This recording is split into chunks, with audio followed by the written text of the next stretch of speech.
Welcome back. I was ready to move on to a video now about the Flare network. Talked about XRP last time, and I realized I think we need to step back and talk about liquidity.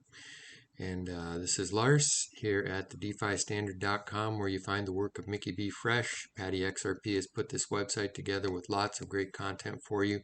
Hopefully, going through these new to DeFi videos now, it's going to be a little more accessible, a little bit easier to understand more and more of these terms as you get into them. So now let's talk about liquidity.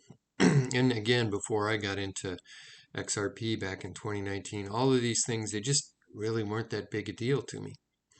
But I can give you an example of how my understanding has changed. Okay, I've been a chicken farmer for a number of years, and I take a case of eggs to the local store, and I don't trade it for like cheese or milk or cereal. We could sit down and I could talk with the store owner, and we could make that arrangement. We could trade. That would be not liquid, highly illiquid, because every time I brought eggs, I would have to decide what I would want. He would have to decide what he wanted to trade for it. Liquidity is being able to make these transfers quickly, like liquid, like water flows. And so I bring him a case of eggs, and he writes me a check. Then with that check, and I do have to go to the bank and get it on my card and all those different things. But with that in my account, I can now go and buy diesel fuel for the truck. And I can go down to the store and I can buy something else for my garden. That's liquidity. The dollars that move around between these different assets.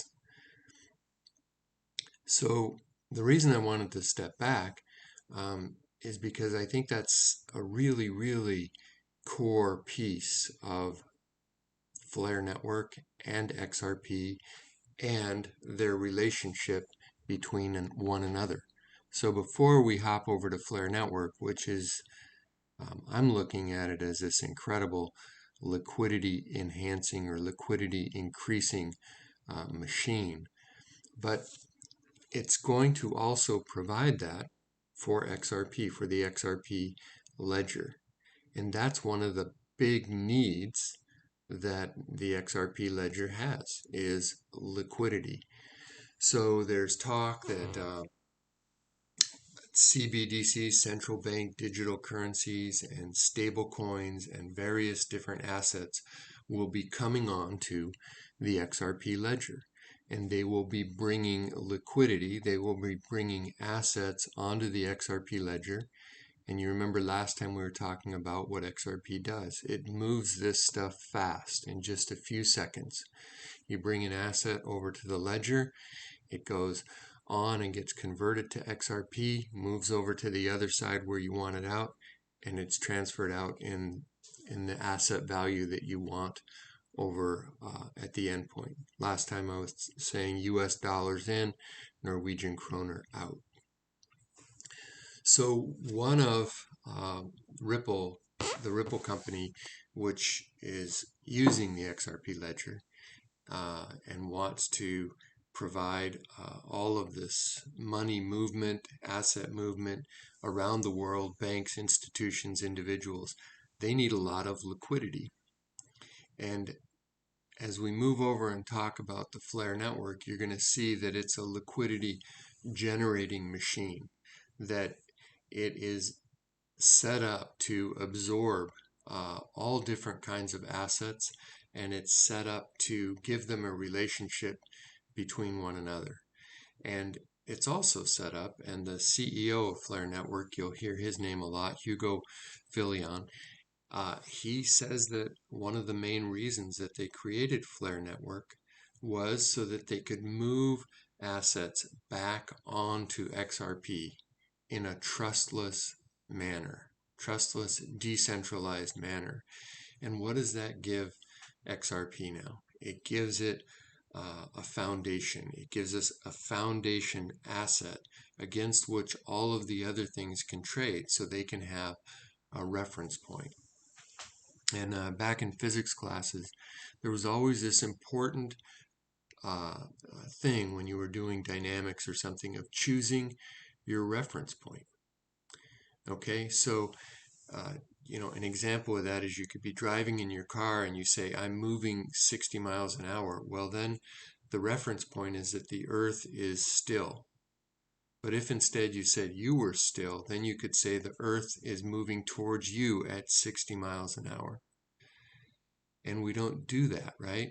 We say the earth is the foundation, the earth is not moving, everything else is moving relative to the earth. And so Flare Network, what it's up to is providing back a stable coin, decentralized stable coin, to XRP that's going to be this stable reference point for massive amounts of liquidity on the XRP ledger. And so when we're talking about liquidity, we want to know, like, how much of the asset do I have? How many dollar bills do I have in my wallet? And we have more liquidity when we have more assets. Another important piece is, like, how fast can this move? So in my egg example, I get actually a paper check. I have to drive to the bank. I have to go through the drive-up line, put it in there. Now it's in my account. Now I can spend it on my card. Not nearly as fast as if we were somehow using a system where just put in a card and it put it on my card directly there. Okay, so that's how fast can this stuff move around. And one of the things that's talked about with money is its velocity. So the faster it can move around, the more liquid the system is. And then a third piece of liquidity is how transferable is it? So eggs, the eggs that I sell at the store are not very transferable. They're not very liquid until either I drop them or someone gives me dollar bills for them. So what you're going to find out when we start talking about the Flare network is that they have set up a system to bring assets onto Flare network, all different kinds of assets from different blockchains. So XRP is going to go over there, other assets are going to go over there, and they're all going to be related to each other. So now that they're related to each other, they're tradable with each other, they can be referenced to each other and priced against each other, their liquidity goes up enormously. So we'll be talking about that in the next videos about Flare Network and the different things that it's doing. But this piece about liquidity is really core to just having an appreciation for XRP, for Flare, and also the way that they are relating to each other and benefiting each other. Okay, I hope that's helpful. It's another term for us to pay attention to, liquidity. How much is there? How fast is it moving? How transferable is it between one asset and the other? All right, I think I'm going to be ready to start talking about Flare Network in the next video. Thanks a bunch. Bye.